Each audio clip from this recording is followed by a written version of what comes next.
back, baby. Offense, you know what to do. It's football time in Tennessee.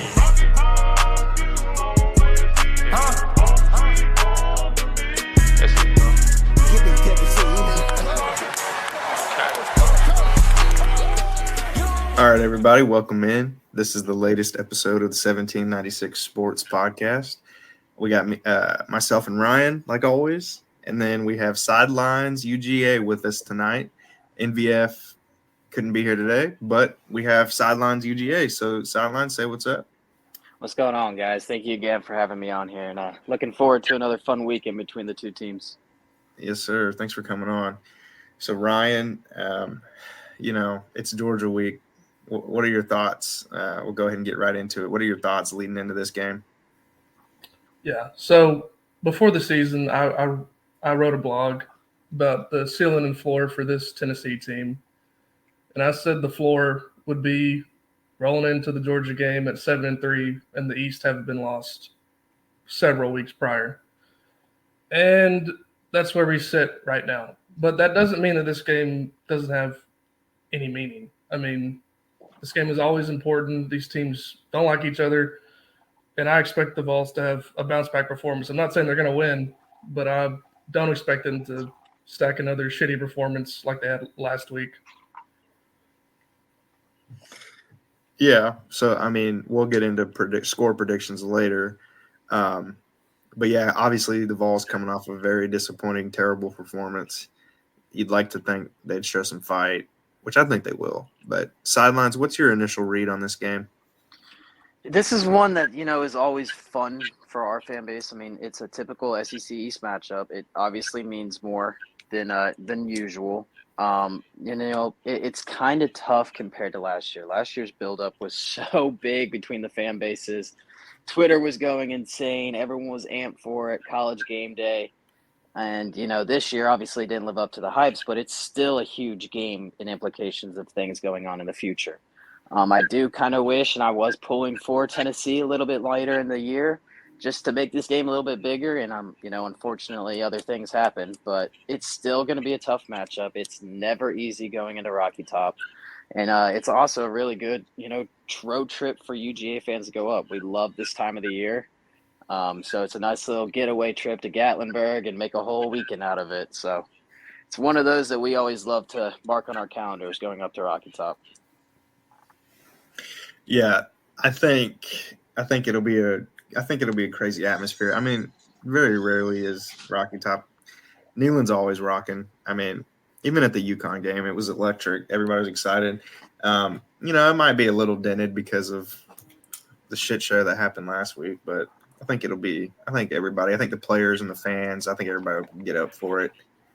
But like Ryan said, though, Sideline, so before the season, any honest Tennessee fan will tell you this. Before the season, we kind of, Georgia, when you win 2 championships in a row, it's very hard to pick that game as a win for your team. I mean, I'm not oblivious to that. And before the season, I kind of thought, if you handle business but you lose to Bama and Georgia, then it's a good year. Yeah, it's a great year. I mean, if you're going 10-2 and you're losing to 2 championship caliber teams, I mean, you can't really feel bad about that.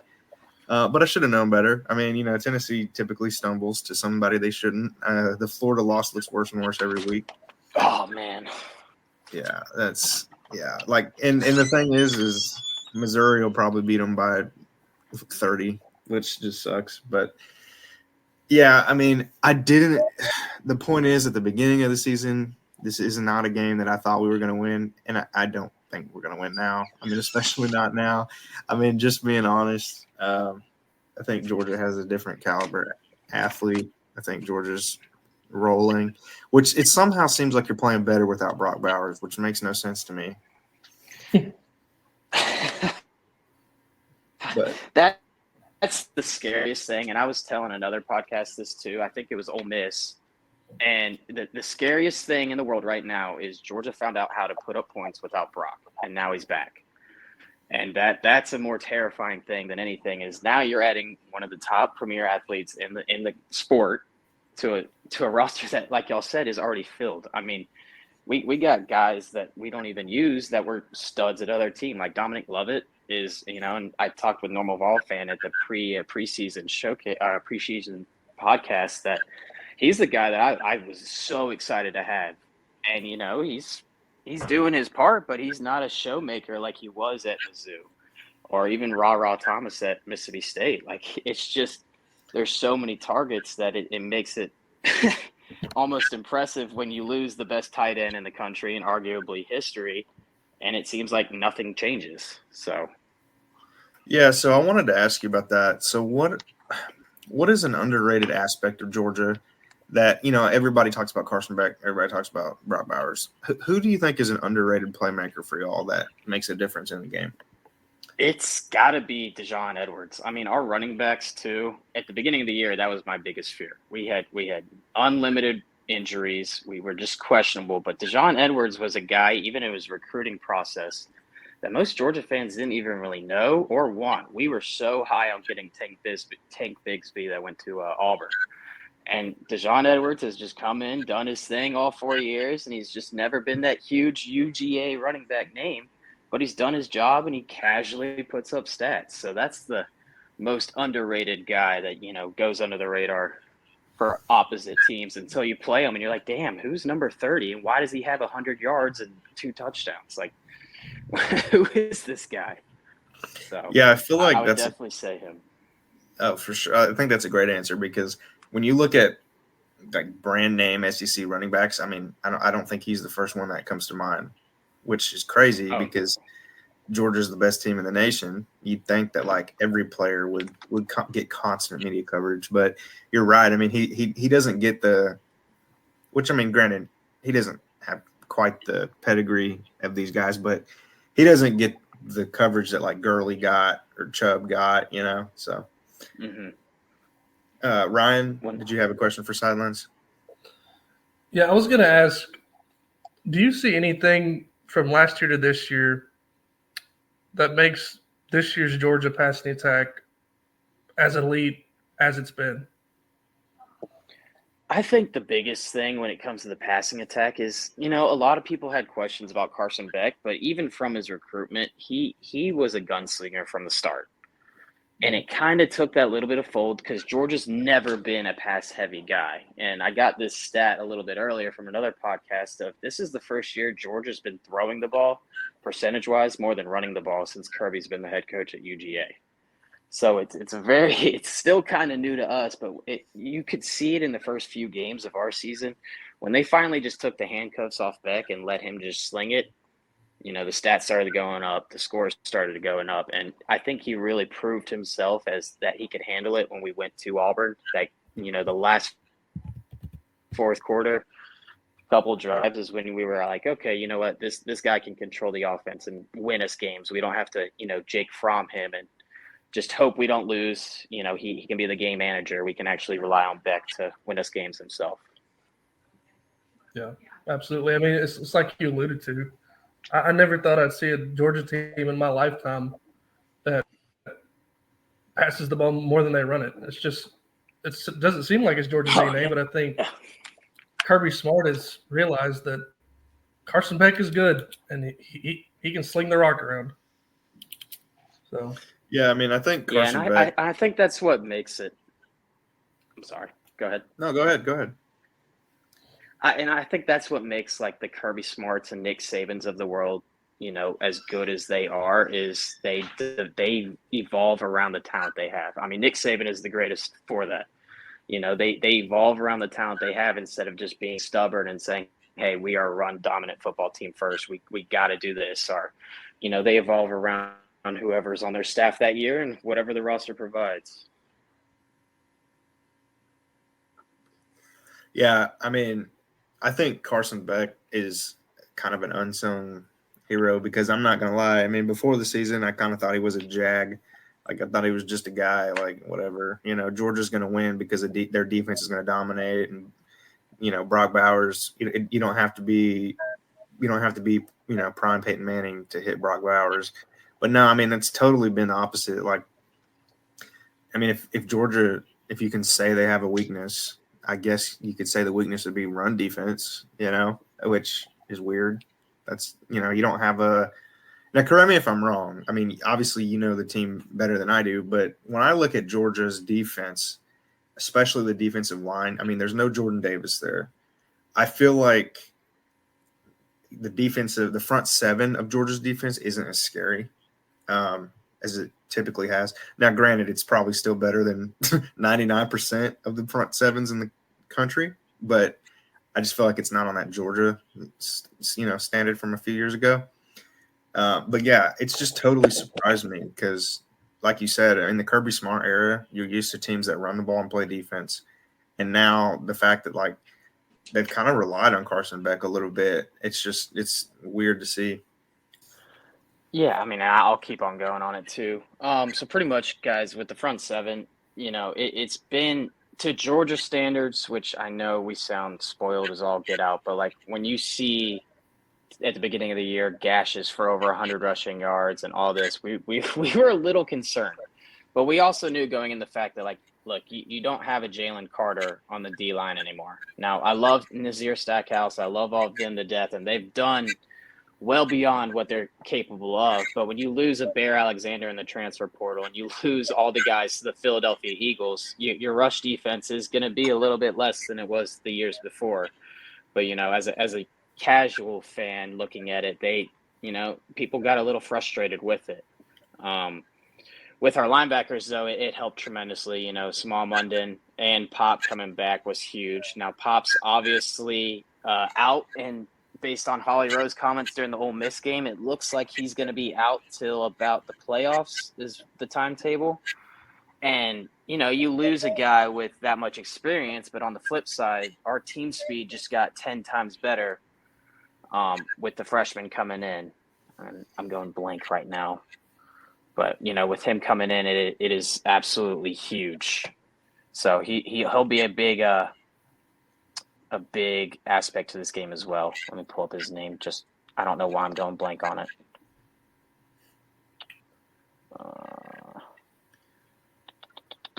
But yeah, so overall, it's a little bit different than usual.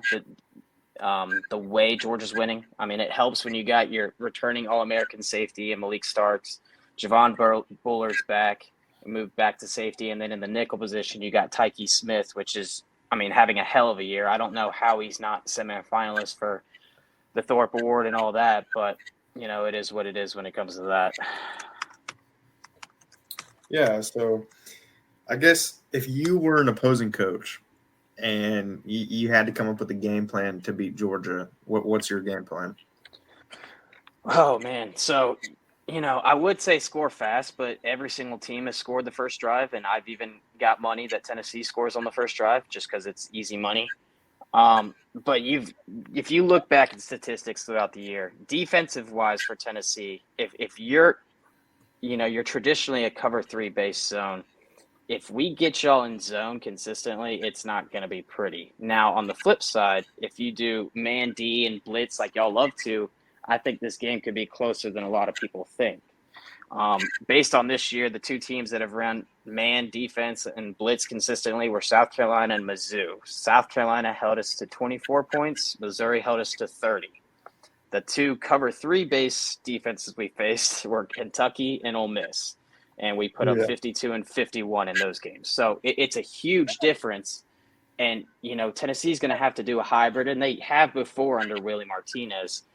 If we can get y'all consistently to stay in zone and hit deep shots in man, it's not going to be pretty in that aspect. But if Tennessee finds a way to stay in man and win the one-on-ones on the outside, which they very well could, I think it'll be a lot closer ball game.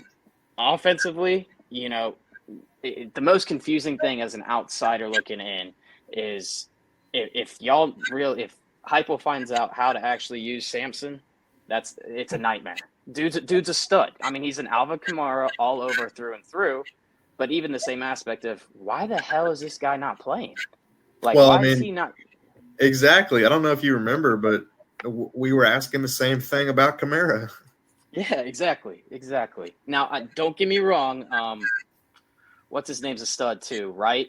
Is that Jalen Wright? Jalen Wright's a stud too, But man, you watch Sampson play, and you're just like, dude, this dude can do everything, and he would probably start at 10 out of the 14 SEC teams right now.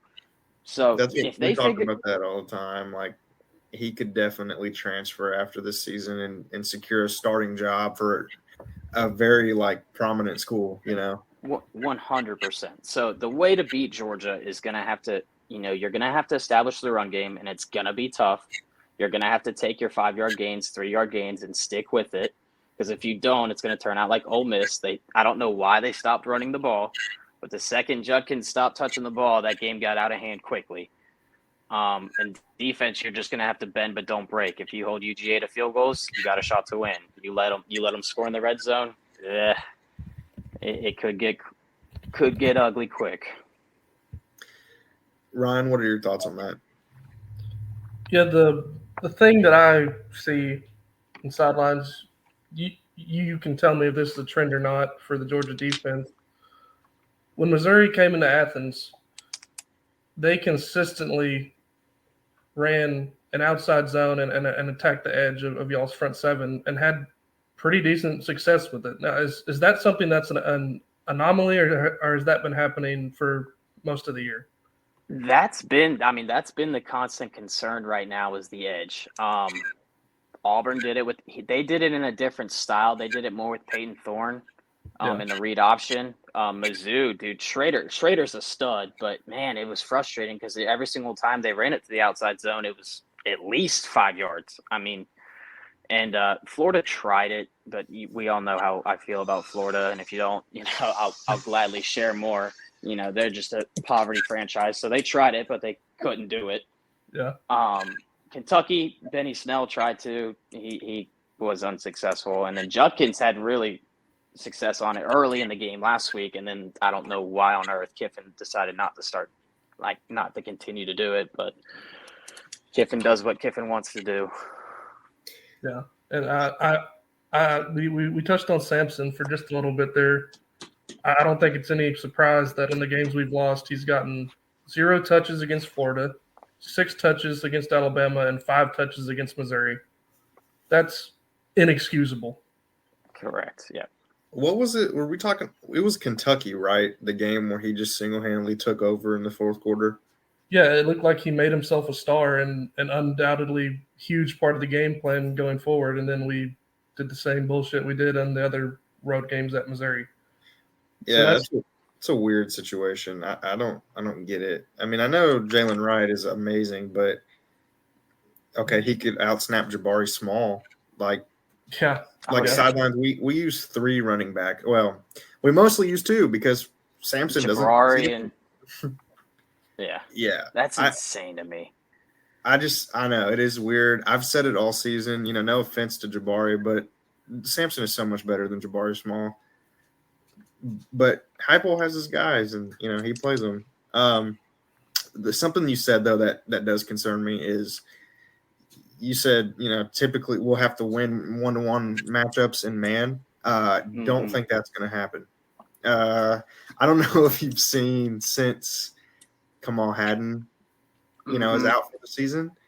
Our secondary, like some of the guys in our secondary, I don't think should be starting for Kent State. Jeez. Ryan, am I exaggerating or? I mean, it's another thing that it seems like Heupel fetishizes loyalty over who is actually the best player. I mean, you have all these experienced players in the secondary, but just because you're experienced, it doesn't mean that you're the best player to have on the field. And most of the problem that we've been running into without Haddon is that we sit back in this soft zone and teams dink and dunk it all over the field. But if we go to man, Ladd McConkey or whoever will get over the top. So it's going to be a tough proposition to slow down Georgia's passing attack, no matter which route you take. Yeah, and I mean it's Jalen McCullough. He makes the flashy play, and same thing with Haddon or Hayden or however y'all say it is.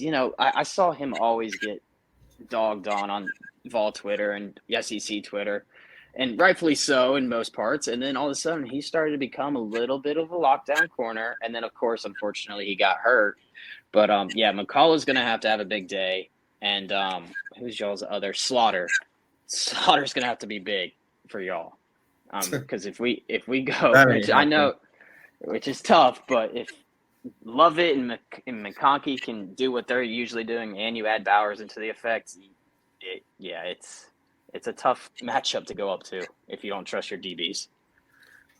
Yeah, Judy Lally, Slaughter, McCullough, even like it hadn't been pretty the last couple of weeks. But another thing that Tennessee at the beginning of the season received a lot of praise for was rushing the passer, and That's disappeared. yeah, it's just completely gone. I remember at the beginning of the season, everybody was praising Tim Banks, like, oh, he put in work this offseason. Look what he's done to this D line. Like and then like what have they done since A&M? Yeah, not much. And I think part of it for Tennessee, just again on an outside view, is they rush. They're not scared to bull rush past the point of contact, to where if a quarterback can run, it's too late. Where you kind of get that hedge or gap running or gap rush that UGA and Bama does, to where they kind of just suffocate the quarterback in the pocket. I feel like sometimes like Pierce and them kind of overrun it, and it's good if a quarterback's not paying attention. But if you got a more experienced quarterback, well, if he gets out of the pocket, then it's back on your DBs to try and win you a ball game. Yeah, if you're 5 yards behind the quarterback trying to get to him, any quarterback with a pulse that has any type of legs is going to step up and get 10 yards minimum. I mean, it's exactly. Well, especially when you're playing a zone, if you don't collapse the cylinder and everybody's 20 yards off the line of scrimmage, like that's an easy thing. You have to collapse the cylinder. You can't lose the contain on quarterbacks, and that killed us against Missouri. And Carson Beck is certainly capable of stepping up and running too. So that's going to be another point of focus for Tennessee's defense.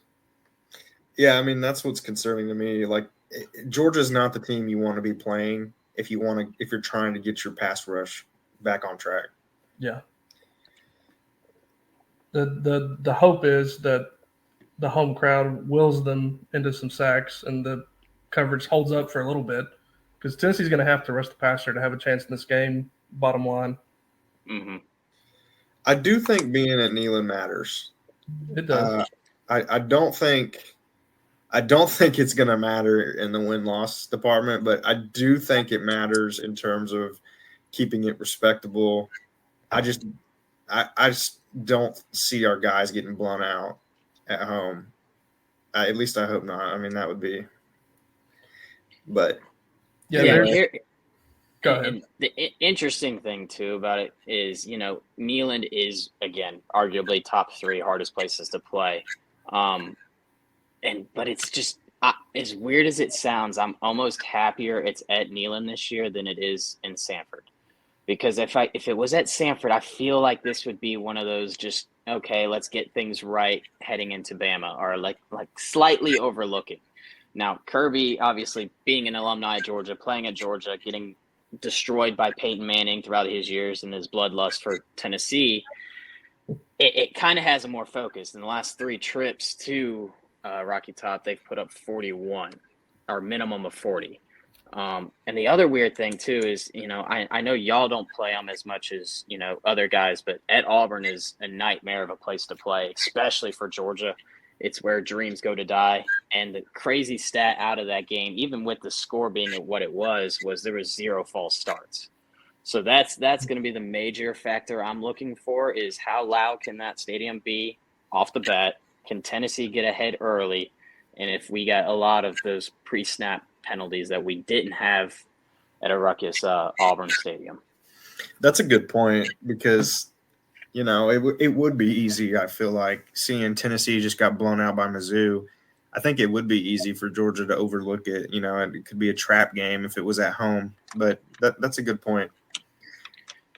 Yeah, the thing there's been far worse Tennessee teams give Georgia games, whether it be in Neyland or in Athens. So I certainly don't think all hope is lost for Tennessee somehow pulling out a win, but it's a very tall task. I mean, like in 2013, in Butch Jones' first year, we gave Aaron Murray and his dudes the game of their life. I mean, they went to overtime and Pick Howard fumbled out of the end zone, and that was a horrible Tennessee. That was a 5-17. So I was up top freezing my butt off. I remember that one. But it's just like I said, far worse Tennessee teams have fared well against Georgia, even if they've lost the game. So I certainly can see this game coming down to the wire, but it's going to depend on how Tennessee does and how much the crowd affects the game. So, Ryan, I've seen it quite a bit on Twitter, and a couple of podcasts that I listened to mentioned it. Do you think Tennessee's on quit watch? If you have a horrible coach, they are. But I don't believe that. Okay, I don't either, but some national media people seem to think that Tennessee's mailing it in for the rest of the season, which I think is ridiculous because we've talked about it, ad nauseum. How many teams would kill to have an 8-4 season? A lot. Yeah. And I mean, you say that's by no means the goal for any Tennessee team, but the reality is 8-4 in the last 15 years is one of your better seasons. Exactly. Well, I mean, and not meeting your goal, it's not really necessarily about that anymore. I mean, it's about just having a decent season, and you have to be objective about it sometime. Like, I'm pretty sure Arkansas, Vandy, even Auburn would be thrilled with 8-4. Yeah. Yeah. The thing about Florida.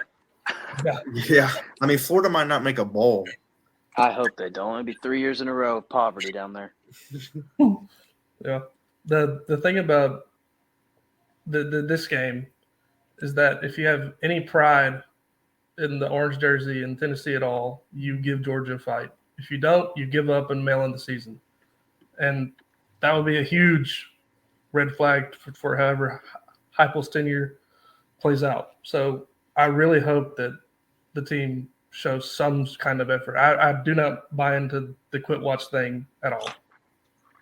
Okay. Yeah. I mean, I think Sidelines, you'd probably even agree. I think you'd probably hope Tennessee's not quitting. Like, I'm sure you want it to be a good game. Yeah, I mean, well, heck, I'd love a blowout, but that's absurd to think Tennessee's just going to go quit. And, that's what's the most frustrating, with us all being SEC guys, we get it, the week-to-week grind and all this, but the national media always just kind of undervalues two things. They always undervalue, like, the rivalries in the SEC and playing at home, and they kind of always undervalue they're 8-3, they don't care anymore. Like, that's a load. These fan bases down here and these programs and universities are too passionate to just throw it in. There's still a lot on the line, even if it's, you could sneak your way back into New Year's Six Bowl with a win this weekend and a good showing at Vanderbilt, and chaos happens, and that's an extra $5 to $10 million in your budget for next year and NIL and all that. So I don't count the whole throwing it in for any SEC team, maybe Arkansas.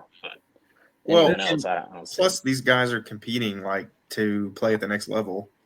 I mean, how bad would that look if you're obviously like Caleb Williams? I mean, nobody's going to care if you're going to be a first-round pick anyway. But for most of these players, if the NFL is looking at them, how do you think they're going to feel when they see, oh, that guy's obviously quit? Exactly, and what two games are NFL scouts going to turn on for Tennessee guys being scouted? They're going to turn on the Bama film and they're going to turn on the Georgia film. Like, it's just they want to see what you look like against other draftable guys. So I don't. If anyone's sandbagging this game, that's sad on their part and probably a poor decision for their future. That's a terrific point, Sidelines. I mean, the Alabama game last year got Darnell Wright drafted top 10. It got Jalen Hyatt drafted. Like, this game matters, and I alluded to it a few minutes ago. If you have any pride at all, you play this game because there's a lot of potential help visiting that's going to be sitting under the goalpost in the north end zone. You're going to have Jordan Seaton sitting there. You're going to have Kamari Copeland sitting there, a JUCO target. You're going to have tons of unofficial visitors.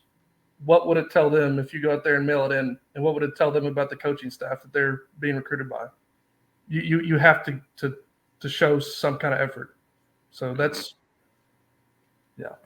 All right, I agree.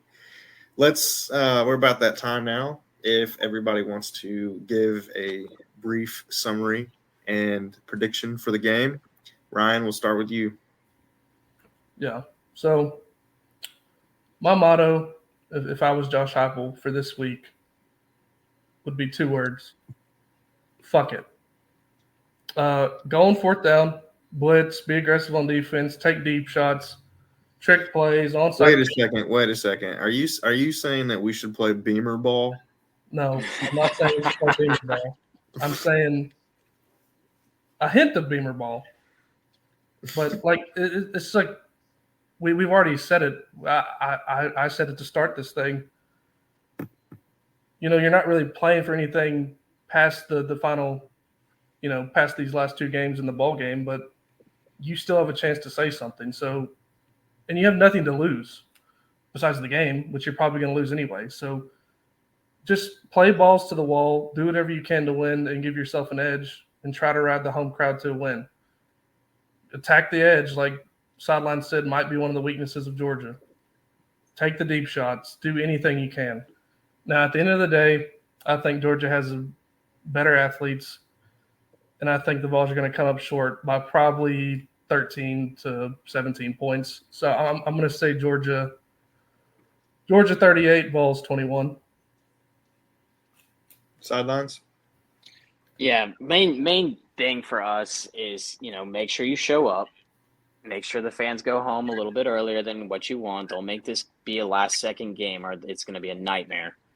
And just keep firing in all cylinders. That's the main thing for us. I want to see how we handle a little bit bigger situation with not such a big national media game. We've played 2 in a row. You heard since Florida Georgia's got this gauntlet now, and what is Georgia going to do? Well, we took care of business in the first 2, but those first 2 were also at home. Let's see how we handle it on the road. And like most Tennessee fans said, this is honestly the second true road test we have this year. We have Auburn, and that was back in September. So let's see how they do when Sanford's not behind them and there's 90,000 people hoping they do good. Instead, you got 101,000 hoping you fail and, quite frankly, don't get back on the bus. So that's my main intriguing thing. And second of all, just pray we stay healthy. Every time Georgia goes up there, someone major tears an ACL or a knee blown or ankle rolled. So just please, somehow find a way to stay healthy going through that, because we need all hands on deck when Bama comes to Atlanta in 2 weeks. And, score prediction wise, I'm very similar. I don't think it's going to be a blowout. I really don't. I think it's going to be a 34-20 type game.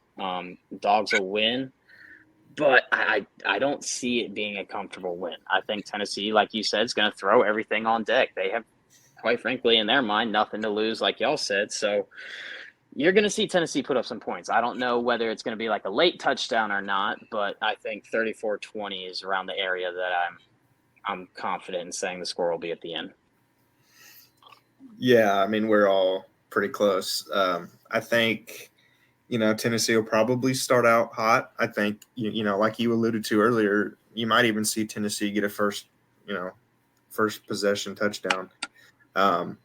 It wouldn't surprise me. There's been a couple times this year where Georgia's had slow first halves and then they immediately, turn it on in the second.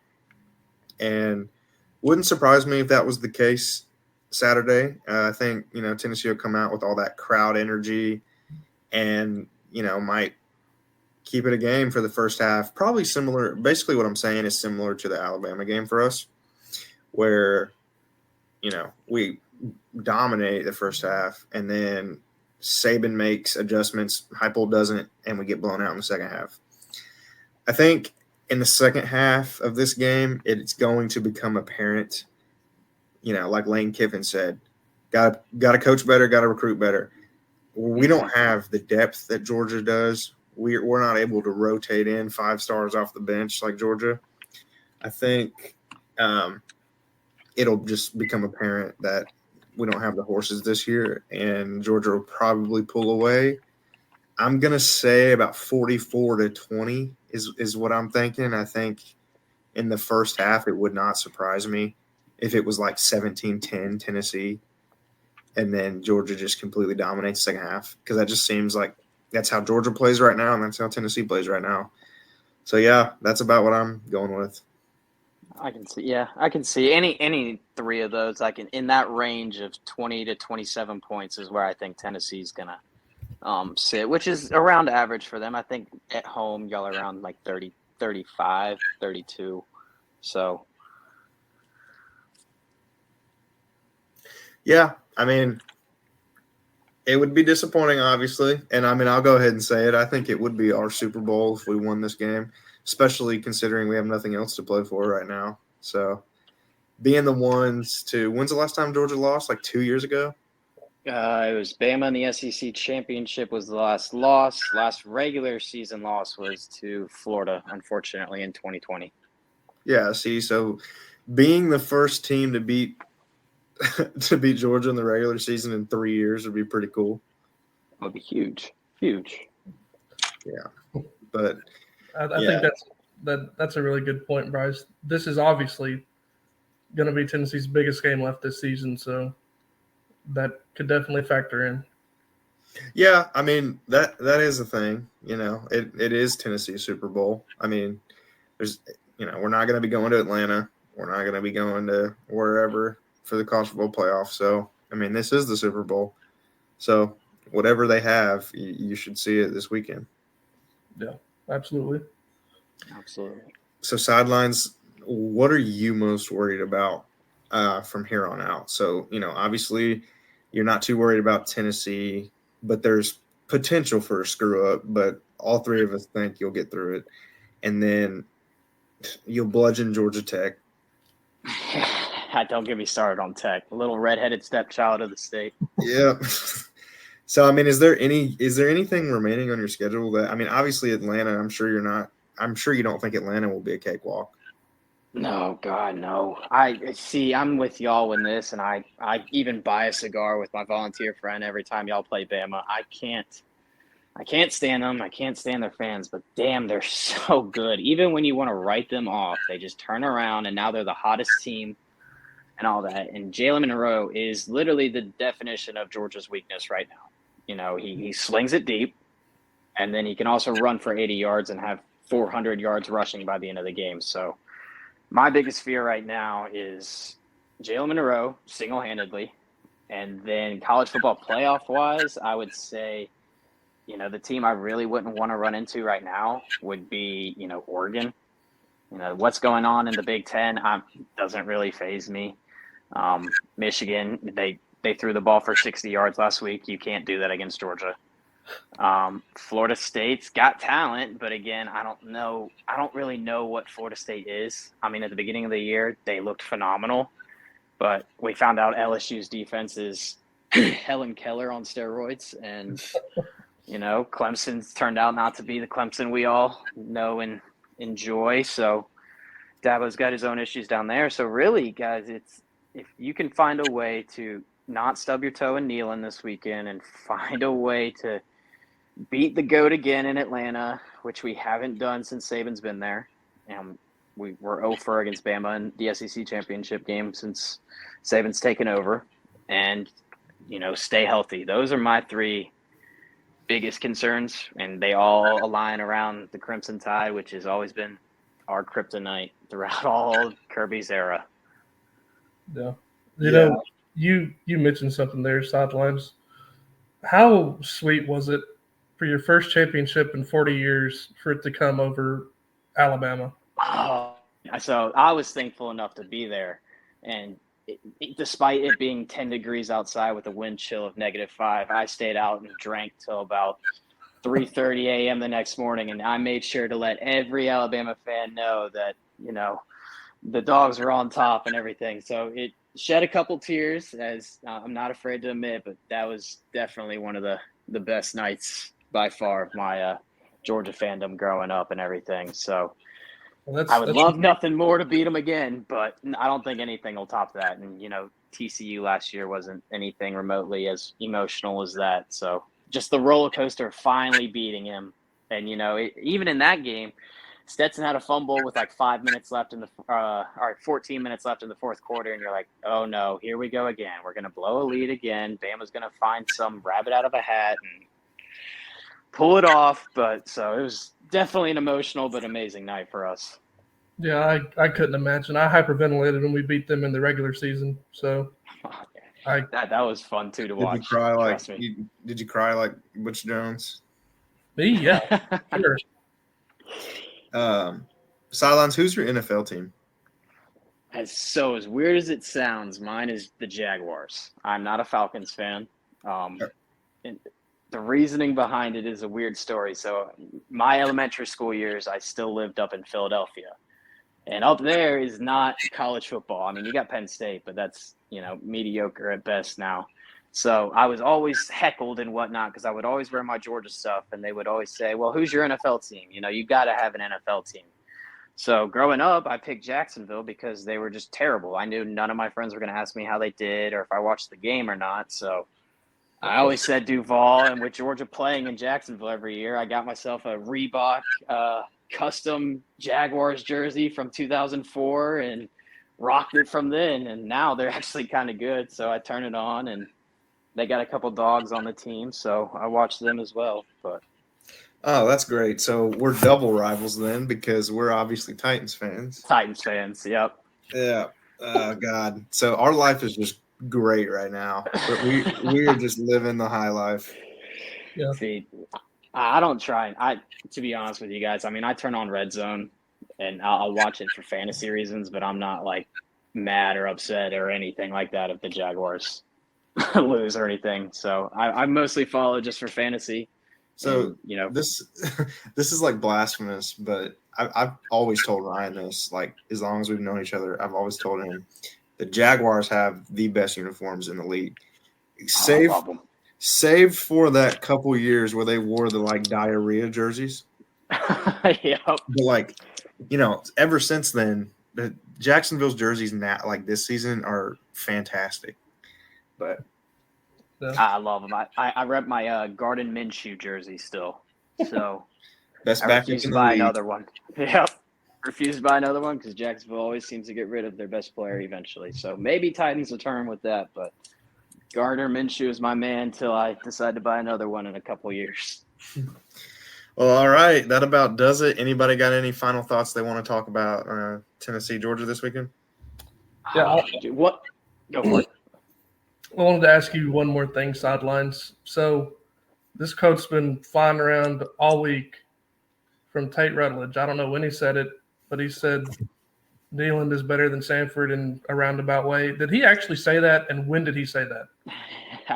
Yes, and I even talked with a normal Vol fan at the beginning of the year. This was a podcast, the Players Lounge, he did at the very beginning of the year. He brought it up, and he Georgia fans got mad at him at the beginning, but you got to understand this dad, his family is diehard Tennessee. I mean, he wanted to go to Tennessee. His dad still has a Power T on his truck. Yeah. Like he grew up going to Neyland instead of Sanford, and and I'm not going to sit here and say he's not wrong. I mean, Tennessee, you have 102 or 101,000 people screaming at you when y'all are on and y'all are good. It's electric. I mean, the light show y'all got, the fireworks, you got the river right behind you, which is unique to y'all, and the Tennessee River boat, as much Tennessee and Georgia fans are arguing over right now. And, it's just a cool atmosphere. And when Tennessee's good, it's really tough to win there, and it's a fun atmosphere to go to.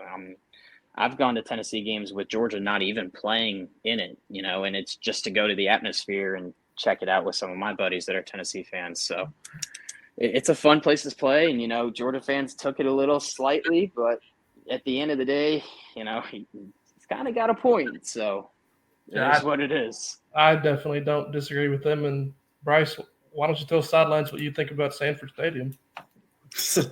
Oh, boy. No, I just think I've said this for years. It just doesn't seem intimidating as a stadium to me. Now, granted, never been there. But I feel like with Neyland, with Death Valley, LSU, and the Swamp, I feel like those three in particular have a ton of character, and they have like an intimidation factor where even if the team isn't good, it's the venue is intimidating. With Sanford, I don't really. It just seems underwhelming to me for how good y'all are. And that's the thing too. And again, I don't disagree with you, but I mean, I love Sanford. I grew up there.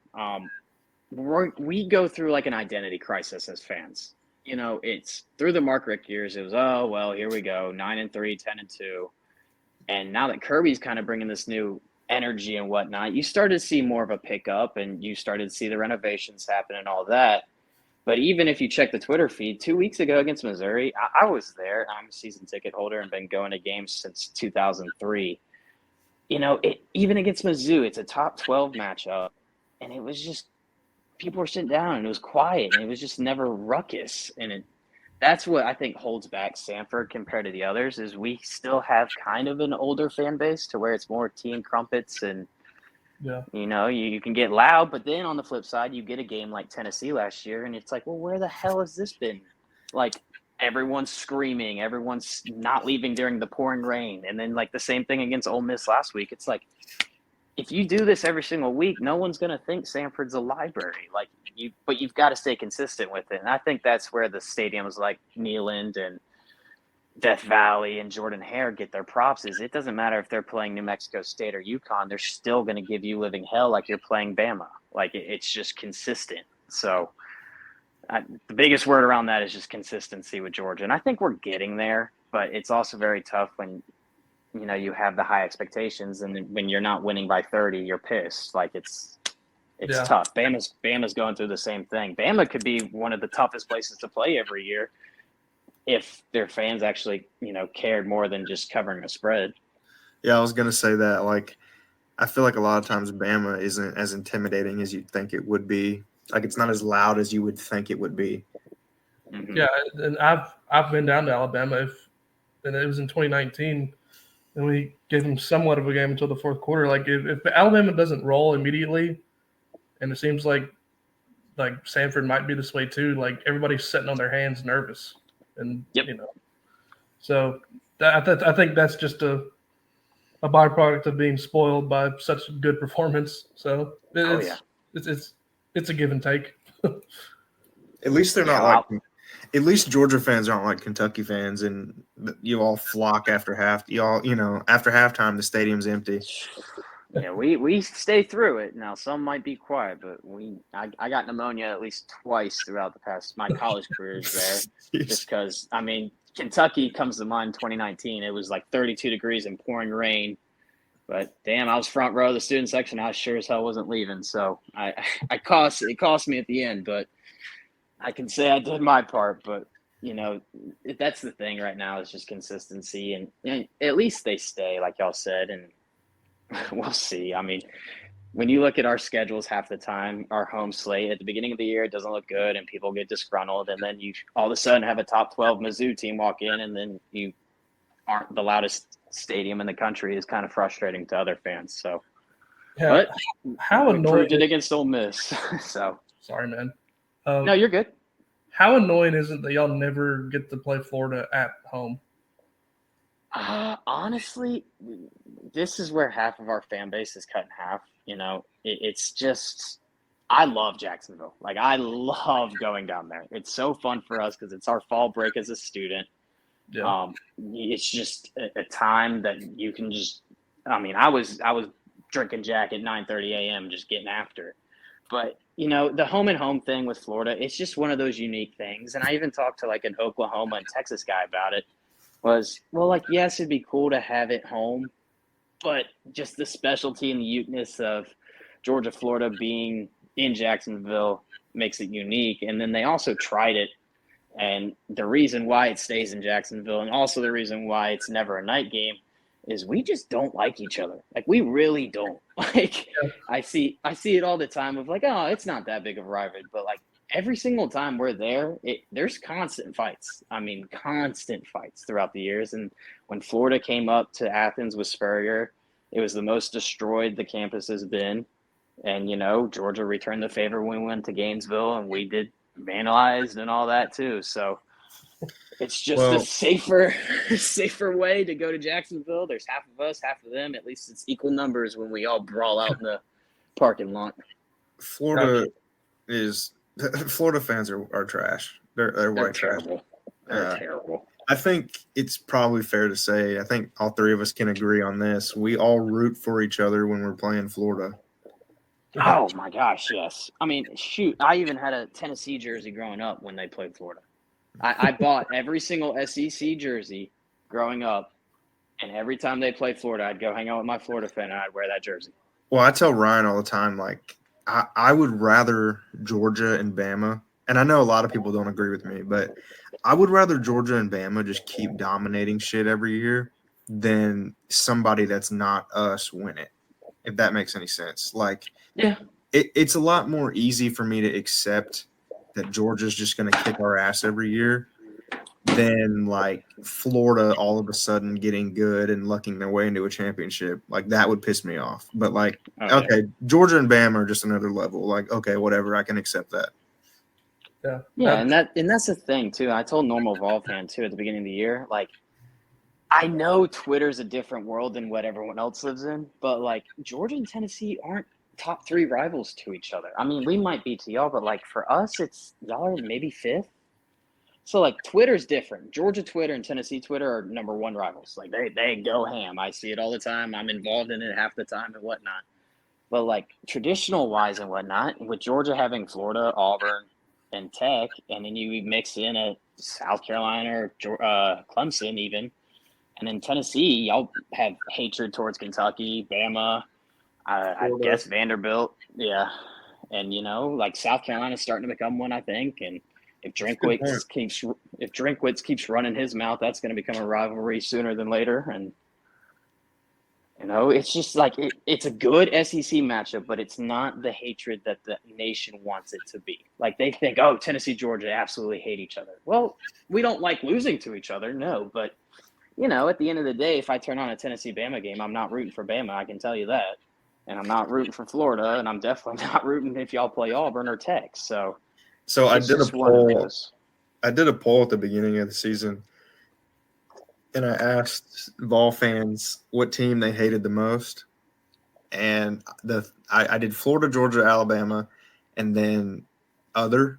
And Florida won. So, yeah, I love that y'all hate Florida. It gives me a chance to bond with a lot of Tennessee friends that I have of the hatred of them. So, well, Sidelines, tell everybody where to find you. Right now, I just run this Twitter page, so you can follow me at SSN_UGA. I'm trying to build the brand a little bit more and create an Instagram page and whatnot, but I'm a little bit under a year of running this account, so I'm trying to build it up slowly, get the followers back up and all that, and then hopefully take off from there. Yeah, well, if you, get any other social media or any other things you want to pimp, just maybe we can get you back on during basketball season. Oh god, the no season for Georgia fans. Yeah. I'll do my best. I got a ton of free time from January till August. So well, that's, it's only fair because you're going to kick our ass this weekend, so you got to come on when we beat Georgia by 40 in basketball. I definitely will. I'll start studying basketball. I don't think I've watched it in a hot minute. So yeah, Bryce, you have to understand. Georgia fans sold their soul 3 years ago, and they've given up any success in any other sport. So, it's worth it, though. Yeah, I imagine it is. I'll gladly take it to my grave. Our basketball team can do whatever they want to as long as Kirby keeps bringing the title home. Yeah, Mike White is not it. If he takes us anywhere, if he takes us higher than 6 wins, he's doing something better than the previous. Danny White's little brother. That's funny. All right, Ryan, you know what time it is. Go Vols. Go Vols, baby. All right, guys. Y'all take care this weekend. Hopefully everyone